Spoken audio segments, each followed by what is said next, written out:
In order to achieve greatness, you must first believe you can. You gotta catch this one. I honestly believed in the earlier part of my career, when I used to stand on these kind of stages, I wasn't as effective as I am now, because when I was first introduced to do something like this, maybe 500 people, 1,000 people, I literally would come in the room, and as gifted and as talented as I was, even though I belonged and I had everything I needed to do, I would walk in the room and feel like I don't belong in this room. I remember, same gift, the videos had already been out, my numbers were great, and I would come in rooms and go, or like that room, like I go to a high school, like boom, I go to a youth detention center, boom, I go to a prison, boom. I come to corporate and go, I don't know if I belong in here. Everybody in the room don't look like me. They don't come from where I come from. I don't know if I belong here. And I'll never forget. And I started talking to Les, and I started naming like, yo, you, Les Brown, this person, #1 in the world. He said, don't you ever say that again. I said, don't say what? He said, you the best in the world right now. I said, what? He said, you the best in the world right now. There's nobody as good as you in the world. You're the best right now. The only reason you're not the best right now is because you don't believe you're the best now. And when you walk out this room, I want you to go in and I'm the best right now. He said, before you even become #1, start to proclaim it and say it long before it happened. Say, I'm the #1 motivational speaker in the world. And when I was number 20, I started saying, I'm the #1 motivational speaker in the world. And I went to the computer, and the world said exactly what I said, that Eric Thomas is #1 in the world. I spoke it, the world heard it, and it activated. Your problem is that you don't believe you belong here.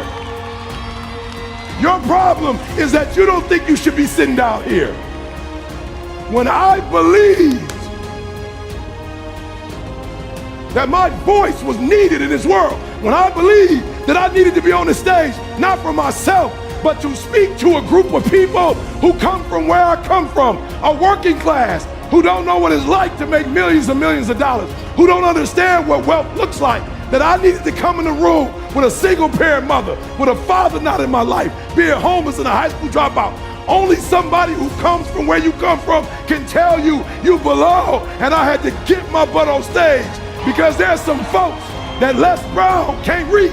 There's some folks that Tony Robbins can't reach. There's some folks that only I can reach.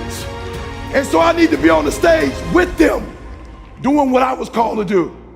And there are those of you still up there because you don't think you belong in that $1 million home. Look, I'll never forget when I first told them I was moving to California, I was putting my wife deserves to be out of the winter in Michigan. She deserves that. I remember they said, E.T., you moving to Cali? I was like, yeah. They said, what was the first thing they said? You know how expensive California is? I said, it can't be too expensive. There's millions of people that live there. Like for real, when I moved there, it won't be like 5 of us in California. There are 5 human beings.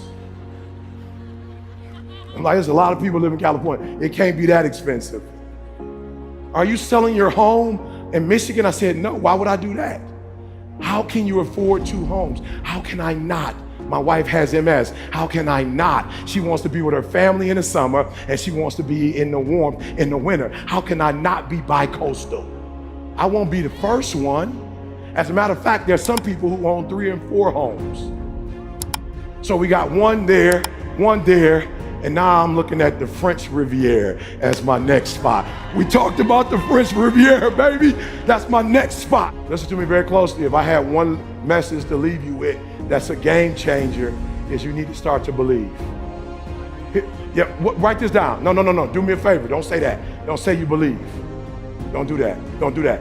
Don't say, look, it's not a behavior that I'm looking for, it's a mindset. No, here's the problem. You can't have, as powerful as the human mind is, it cannot think 2 thoughts at once. So here's what I need you to do. You need to get with these people down here, and you need to reprogram your mind. All right, let me tell you why I'm saying that. So I got a friend of mine, like he sees how I treat my wife, right? So like I was homeless, high school dropout. So anything, like if Didi thinks it, I'm gonna get it for her. I cook, I clean, like we are a partnership. Like we do everything together. And so my boy watched the response I was getting from my wife as I wash clothes, as I cook, as I iron. And I'll never forget, my boy was like, I'm about to do that. And I was like, I wouldn't do that if I was you. He was like, no, I'm gonna start doing that. I was like, I wouldn't do that if I was you. And he didn't understand what I meant. But what I meant by it is, you're going to do it, but you're not gonna be able to do it consistently because you're mimicking my behavior, not my thought process.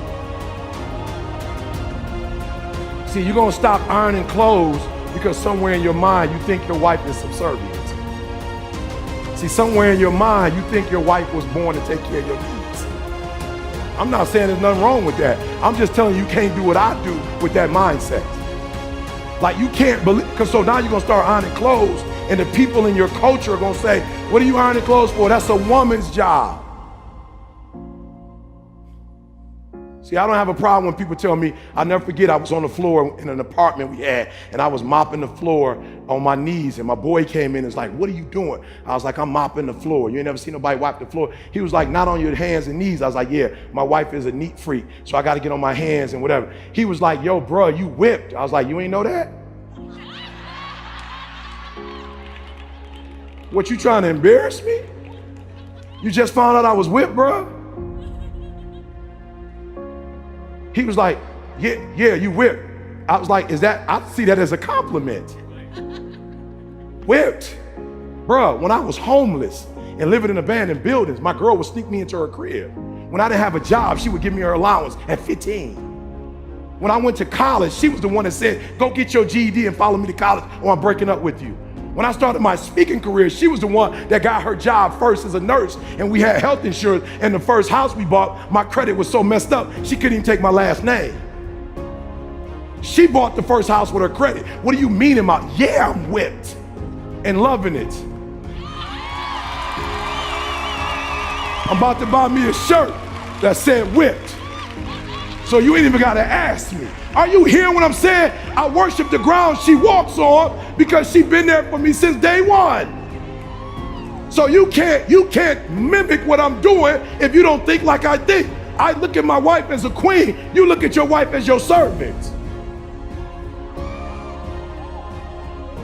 There's nothing wrong with that.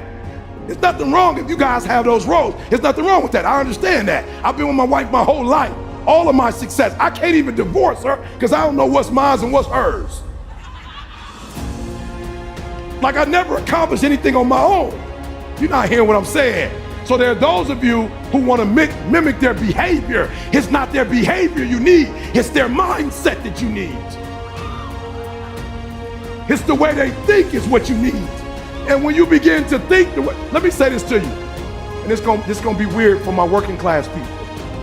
I actually worked harder when I worked. I know I got a GED. I'm so simple, it go right over your head. I'm gonna say it to you one more time. What I make in an hour now presentation, I actually worked harder when I was working. Some of y'all, you have been in the working class your whole life. You missed what I just said. I actually worked more hours, worked harder, and got less money when I used to work. Now that I have a wealth mentality, I just had a promoter call me to do some stuff in another country, and was like a couple hundred, and I'm like, I'm good, bro. And he was like, no, did you hear how much I said? My man couldn't believe I was telling him no. He was like, how can you say no to 200,000? I said, because I'm an ATM machine, I'm wealth. I don't work for money, I think up money. Okay, I'm gonna say it one more time. I don't work for money, I think of ideas and make money.